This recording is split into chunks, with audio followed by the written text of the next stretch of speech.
Here in this video, we're going to talk about the fundamentals in Photoshop. One of the first things we should do is talk about how to source images from the web. You've done a lot of Google searches before, so let's just cover how you find a good image. Here, you want to indicate on a Google search what you want to look for. After you type that in, hit Images, so you can see the full selections.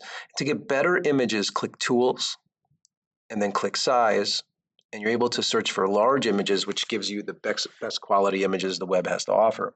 When you find an image you like, click on it. A larger version of it will appear, and that's the one you want to save for your project.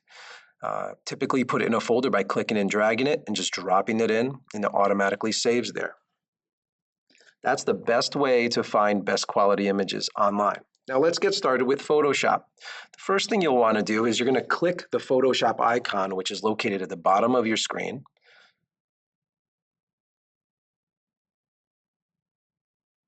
It will then start up. Most of the time you're prompted to sign in through Google, and then you'll come to your main home page here where you'll have previous projects. If you click New File, you can create projects to specific sizes and resolutions and dimensions. We will do that, but you don't have to hit Create. What you're going to end up doing is take your main image you're going to use for your project. Typically, that's your background image. In this case, it'll be a figure for me. And I'm going to click and drag that image directly onto the Photoshop icon. After doing that, Photoshop will recognize that you want to start a project and open it up. You're going to have your workstation set up here, and let's talk about your workstation. Everything you have up are based on windows that are open for you. So you have a properties window, a layers window, and a navigator window open up in this screen. If you hit window, you'll see that they're all checked off. That means they're all visible. If you don't want a certain window, click it off and it will disappear. I just did that to the layers and to the properties. For most projects, you want to always have your layers enabled and also your navigator enabled. Layers is where you put where you see your images and control them, and you can make them disappear and come back when you're working on your workflow. And secondly, you will also want your navigator for zooming in, zooming out, working really up close and far away on particular parts of your project. It's very handy when you need to do very meticulous select work in areas.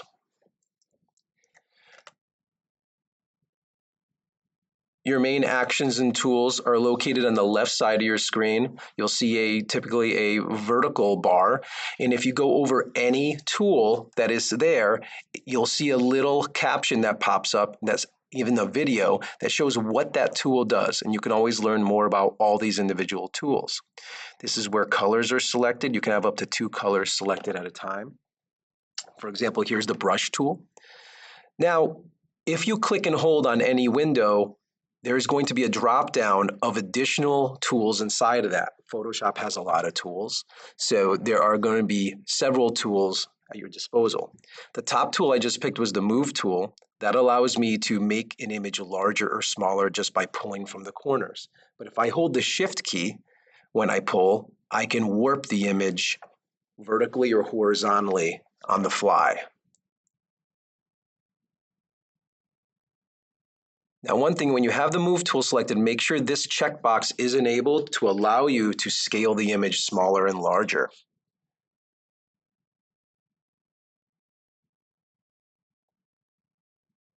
Now, let's talk about layers and selections. Here, I'm going to find an image that I want to use and modify or copy and paste, and I'm going to click and drag it and create a new document with it. I'm going to do it the same way as my first document. I'm going to click that image and drag it over the Photoshop icon, and it will create a completely new document for me to use. You'll see only this image exists here. Now, I just unlocked the image by clicking the unlock button, if you can go back and take a look at that. What I'm going to do is select this third tool here and click and hold, and I'm going to pick Polygonal Lasso tool. There's the lasso tool and polygonal.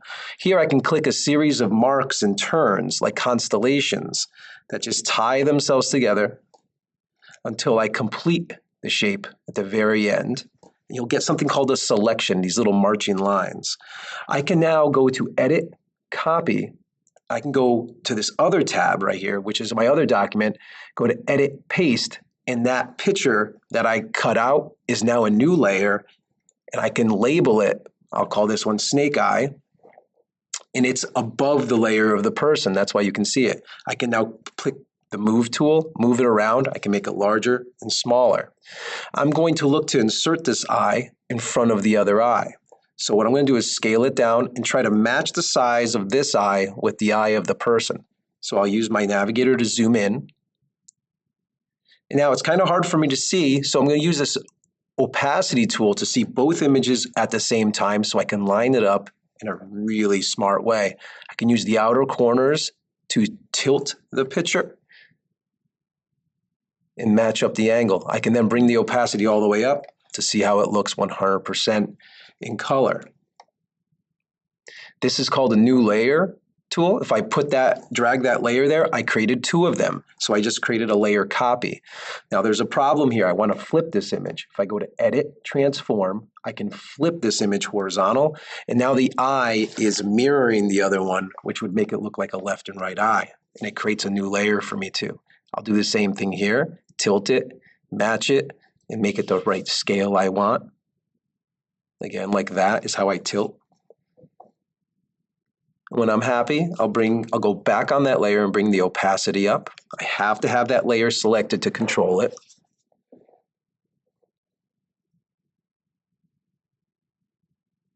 So now I have 3 layers set up. Now we're going to talk about layer masks, which is one of the best tools in Photoshop when you're manipulating images together. A layer mask is now if I just use a regular eraser tool like I just picked, and I start erasing part of the eye that I don't want, I have to go and hit Edit, Undo a million times if I want to get back if I made a mistake. That's really painful. But if I click this tool called Layer Masks, this extra box appears, and I select that box, and I select the brush tool, and when I select the brush tool, white means to add the image back, black means to take it away. So whichever color's in front will do the actions. So with black selected, I can start erasing the image away. That's 100%. With white selected, I can bring it back. So it's non-destructive. Here's where I select the brush style. If I bring my hardness of my brush down, you'll see that it gets soft. Watch this again. See how that mark goes from really sharp to soft? It's like airbrushing. If I have a soft brush with low opacity, oh, by the way, these bracket keys will make your brush size larger and smaller on the fly. So use those on your keypad for an awesome shortcut. So right here, I'm at less than 20%, and I'm lightly erasing my image and really sculpting it. And I can change how much of the percentage as much as I want. So I'm really trying to make these two images combine instead of looking like a cutout picture on top of another. So I softly erase the image away. And I keep looking at it to see how it's looking, to see if any modifications need to be made.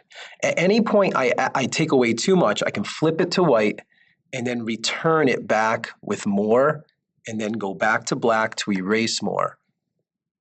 So I can really fine tune this. I'm going to create a layer mask for this other eye and do the same thing. And that will really start to unite two images together pretty beautifully when you need subtle blends.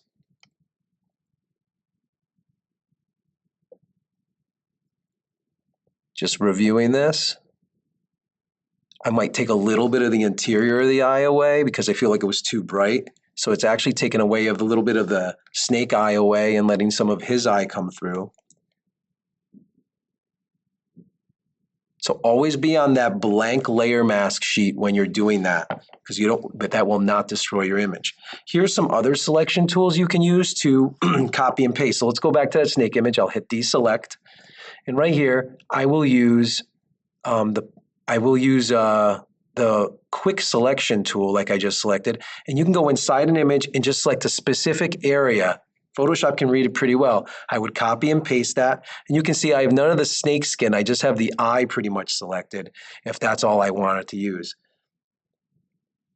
If I don't want a layer, I can always throw it in the trash like I just basically attempted to do, or I can shut the eye off to not look at it.